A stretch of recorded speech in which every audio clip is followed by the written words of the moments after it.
I'm Emily Kent, hair and makeup artist and founder of the Wedding Hair Company. Me and my team go all over London and the rest of the UK getting brides ready for their really big, important day. Bridal hair is really tricky, but also getting yourself ready as a guest or maybe a bridesmaid for a wedding is quite hard to know what to do with your hair as well. I've come in today with the guys at Rock My Wedding to go through a really simple, easy updo which should hopefully help you cheek to a professional result. So you're attending a wedding and you want to find something interesting to do with your hair.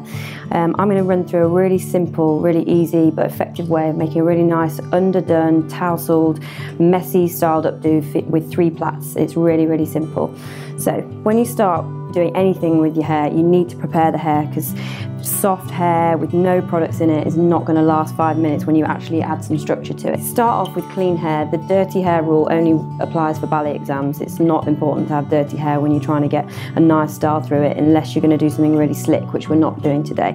I'm going to mist this Davernus sea salt spray through the dry hair and then dry it in. It's really good to layer products up so that you create texture and you create a bit of grip to the hair, so when you start to actually put a style into it, it's going to hold. You can see how much volume and body that's already created. The hair feels like it's coated with something, which means that anything you do to it is going to stay in a lot better. This product is one of my golden products. It's brand new from Bumble and Bumble and it's the strongest dry shampoo that I've ever found. It makes the hair incredibly grippy. The products are layering up to create a really nice hold, so the style that we're going to put in will stay in for a long day, which obviously a wedding day is a really, really long day. So we're just going to mist this all through the hair. So the updo we're going to do today is a really nice, low, messy, textured updo at the back.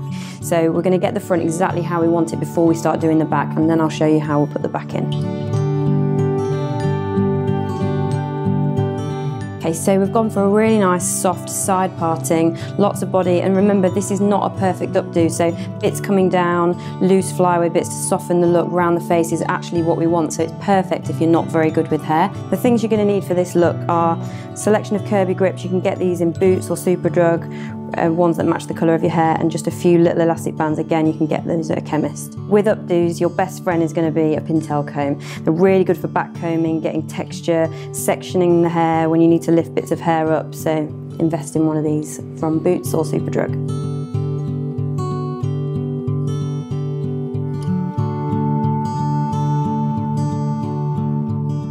So before we start putting the actual plaits in to create the updo, I'm just going to softly back comb everywhere through the back of the hair. This is going to again create body, create messiness, create texture, so that everything that goes in stays in. Lauren's hair is actually perfect for an updo like this. It's very, very common hair type, quite fine but quite a lot of it. So when you use the right techniques and the right products, you actually get a really good result, because heavy hair often weighs the style down quite a lot, which makes it harder to keep in.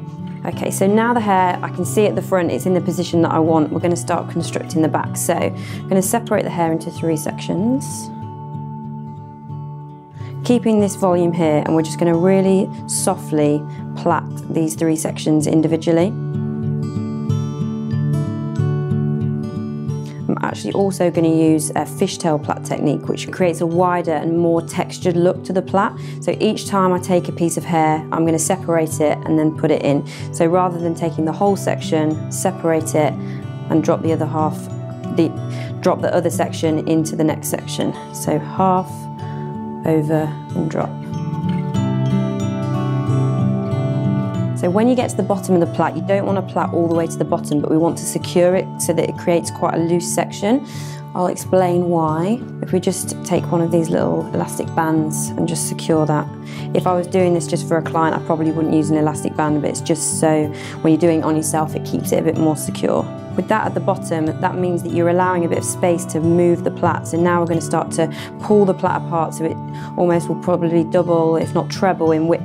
If you've got quite long hair, this is a really good one to do on yourself, because you don't need much detail at the root of the plait. You need to create the detail through the length of the plait, so it's easy to pull round to the front of the head and do it on yourself. We've got the 3 plaits now, and you can see they're messy. That's the point. Don't beat yourself up about it if they're not perfect. They do not need to be perfect for this look, which is why it's perfect for people trying to learn how to do their own hair and who aren't naturally really, really good at doing their own hair.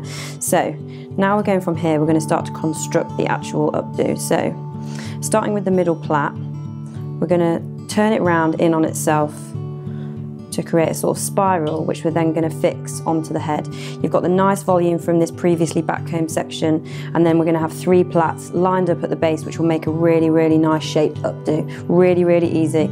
Grips can go in anywhere, just hide them. You can just, you know, shove them in, make sure that it's fastened, but then afterwards we're going to pull it out anyway, so all the grips will get covered over.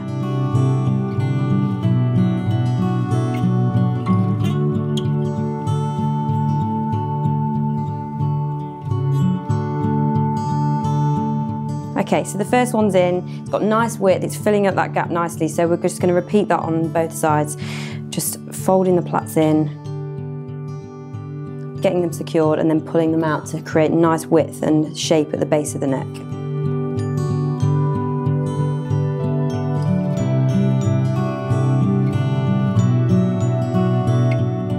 Okay, so those are all in now. I've just taken a little bit of time to pull all the hair around the grips. Everything's just been shoved in everywhere. It's a really simple method, and obviously with an updo like this, you don't need tongs, you don't need loads of excessive equipment. It's really, really simple. So make sure you're happy with everything at the back.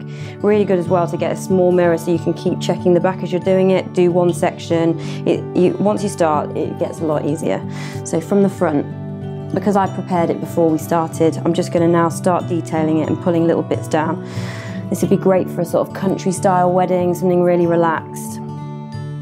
And because we did all that prep beforehand with the dry shampoo and the salt spray, I haven't even put any hairspray on it, it's completely in. So I'm just going to go through now and mist it with this one. This is one of my favourites for weddings. This is a really nice light mist, and it's got a little bit of shine to it as well, but it's not too heavy. You don't want to start seeing hairspray. Hopefully this will have given you some inspiration for a really nice, simple, understated updo, which doesn't require too much talent, too much skill, just some good products and good, simple techniques.